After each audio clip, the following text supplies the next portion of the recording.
This episode of Storytellers is brought to you by these fine companies. I'm Steve Gibbs, and you're watching Storytellers on Competition Plus TV.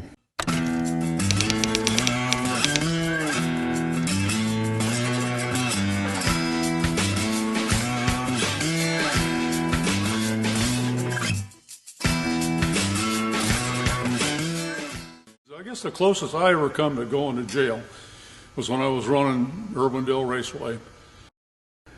It was my first full-time job as a manager of a racetrack, and I had a company pickup that I used, and had a bunch of bank bags that would make the bank deposits, and they were underneath the seat of the truck. We just use them there. You have a race, you get a bank bag, but this truck would backfire really good. I mean, if you'd turn the key off back in those days and you let it go and you hit the key again, and it would backfire and it would throw flame. It looked like a cannon going off, and it sounded like a cannon. I think we eventually blew the muffler and everything off the truck. But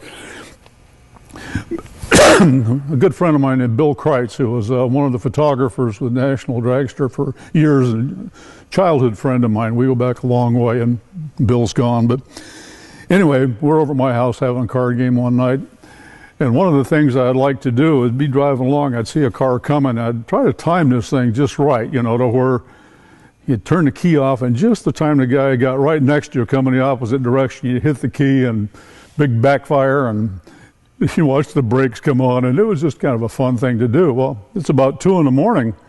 I'm taking Bill home in the truck. I do it perfect, go boom. I mean, and Kreitz just, Gibbs, he said, it was a cop. And, you're ass, it's not a cop. It's a cop. Well, about that time, I see the lights flashing in the rearview mirror, and this isn't good, and pull over to the side, and the cop comes pulling up behind us, and he's not happy about this whole deal at all. And first thing you want to know where the weapon was. Wait a minute, there's no weapon, and out of the car. He had us up against the truck, spread eagled, and this is 2 in. He thinks he just got shot at, This is before stuff is going on now.